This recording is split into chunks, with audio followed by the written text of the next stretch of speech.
Hello everyone, welcome back to my channel. Thank you for being here. And this is our continued discussion this year about Brené Brown's new book, Atlas of the Heart. And I almost went a whole month without a video and I thought, oh no, I've got to get this one in before July. So this is chapter number 6, coinciding with the 6th month of the year. I hope you guys are having a really great year so far and that you're getting a bit out of this book. I will admit the reason that I put this one off is because it's, well, it isn't one of the words, but it's very depressing. It's chapter number 6, The Places We Go When We're Hurting. So it's not happy places when we're hurting, right? So not only did it take me a little bit to even read this, because I had to do it in several takes, because it just was, I don't know, maybe the most personal one so far. Just because I know some of these really dark places and I work so hard not to go there. So even just reading about some of them, it was just a little bit triggering for me. So just a little trigger warning there if you're like me and sensitive about certain things. So I think we all probably know the places that we go when we're hurting, right? So these are the words: anguish, hopelessness, despair, sadness, and grief. And they're all a little bit different. And I always like the way that the research that Brené has done separates each word, where you might lump them all together as synonyms, but they are actually really different. So she talks a lot about anguish and she shares some moments in her own life. Anguish is the kind of pain where you might get earth-shattering news on the phone that something terrible happened, and it's like it brings you to your knees. She even has in this chapter a piece of art.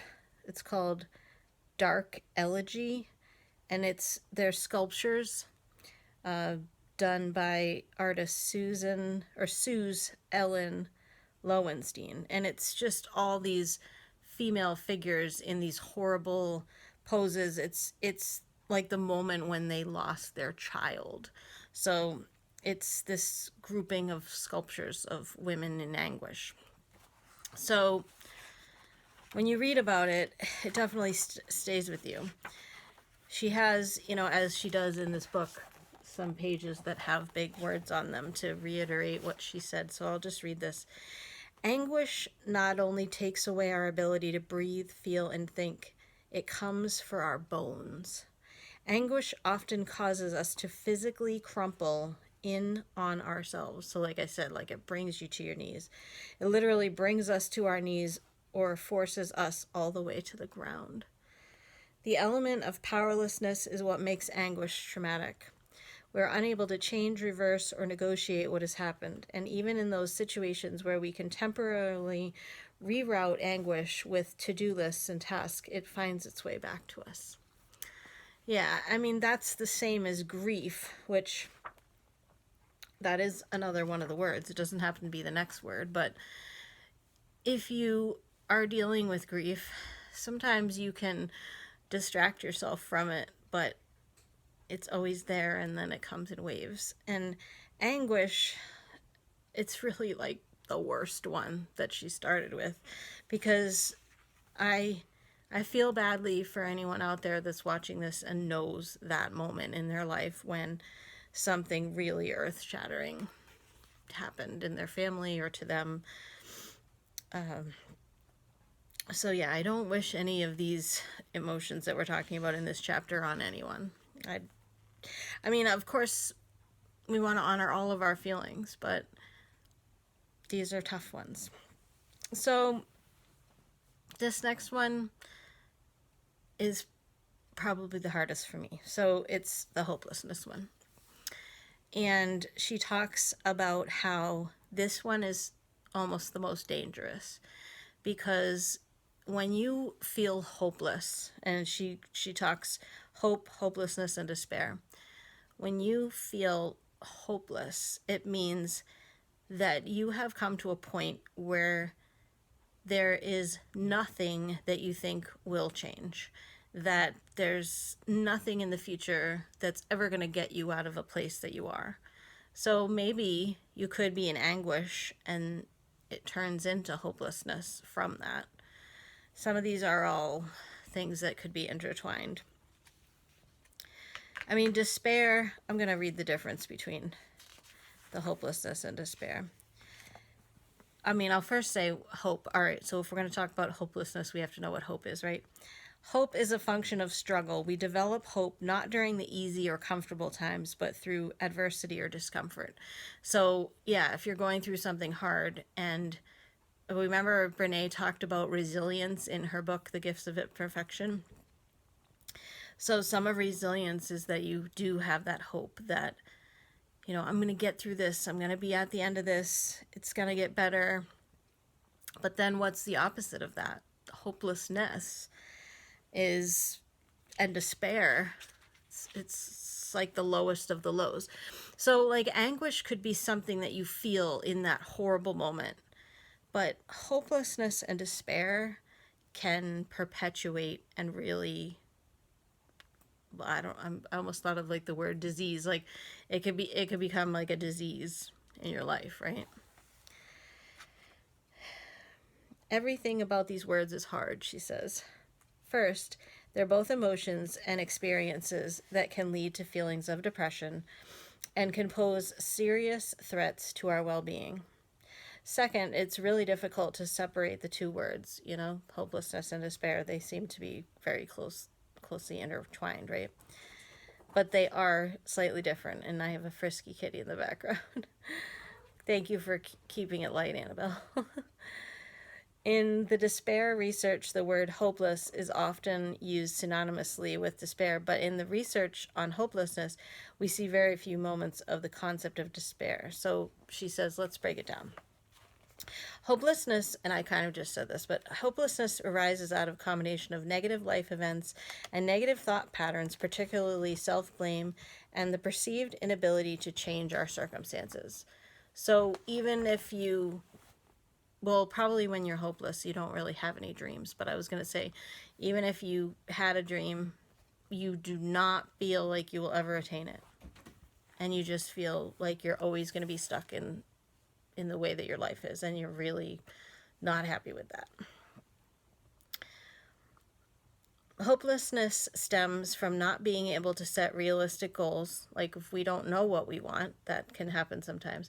And even if we identify realistic goals, we can't figure out how to achieve them.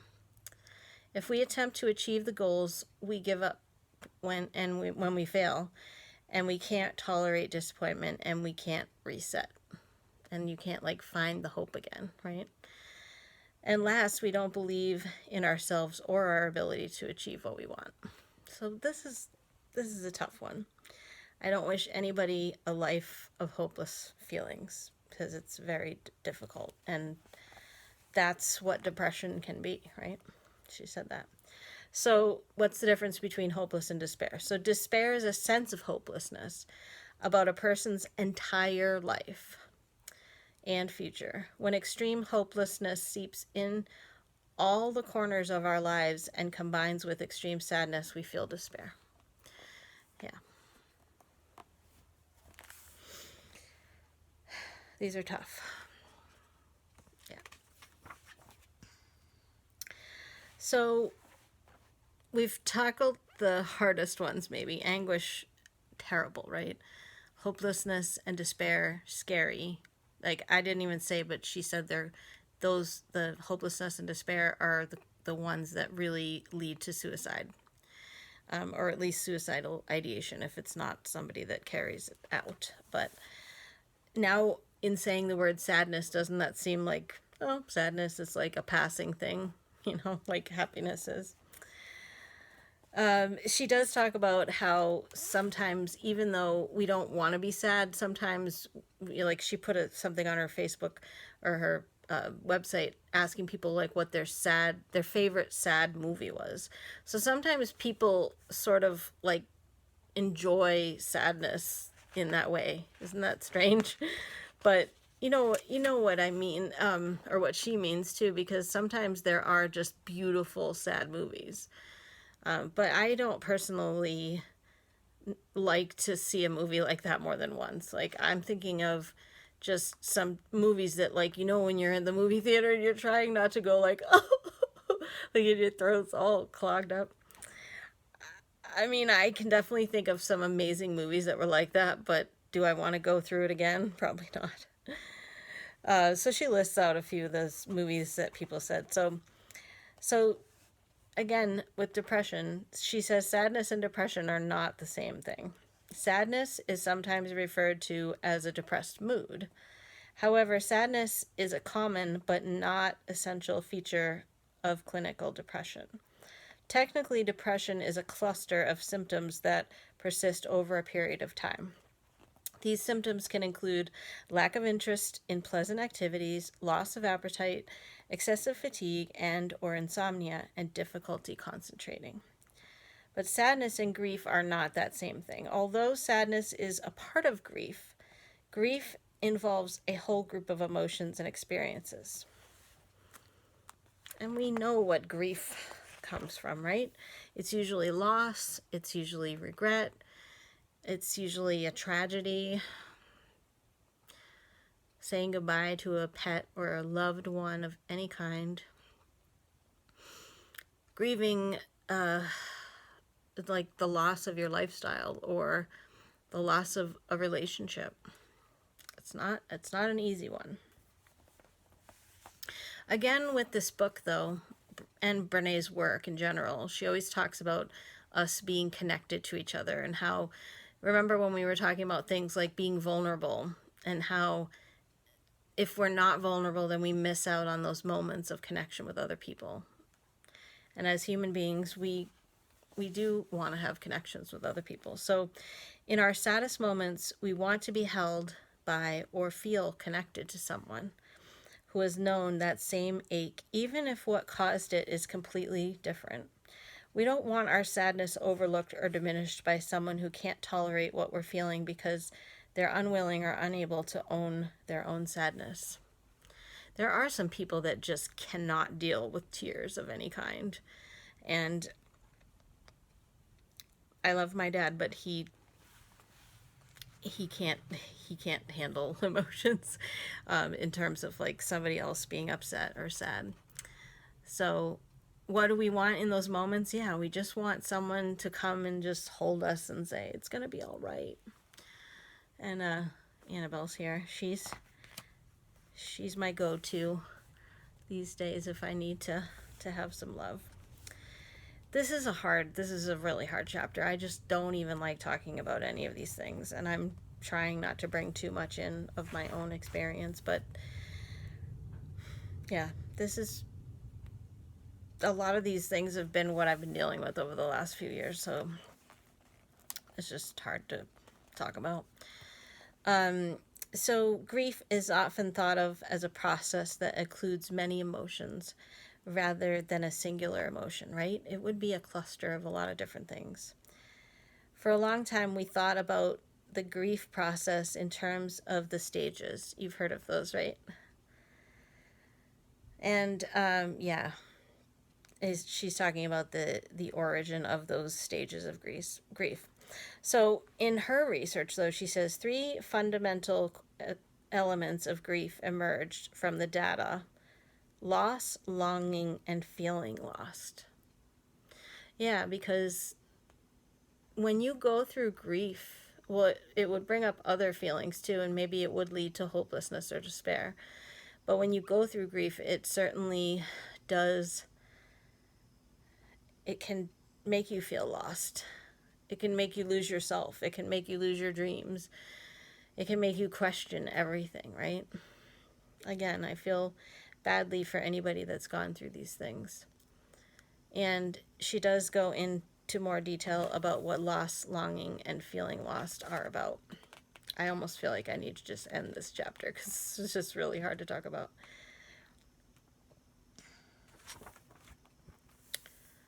So at the end of this chapter, thank goodness we're almost there, she has a page that has 4 4 different types of grief: acute grief, integrated grief, complicated grief, and disenfranchised grief.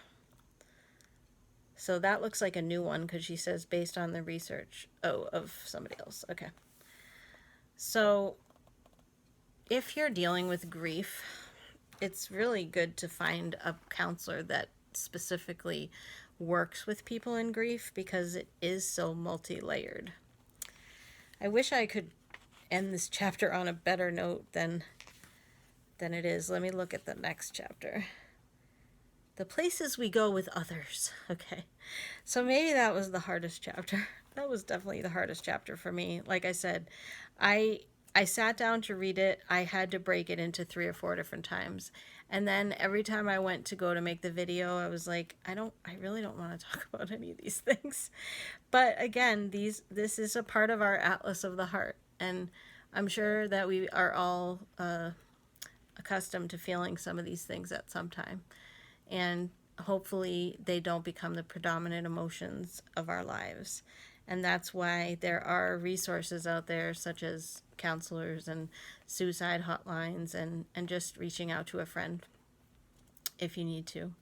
So I'm going to end it there. That was chapter number 6.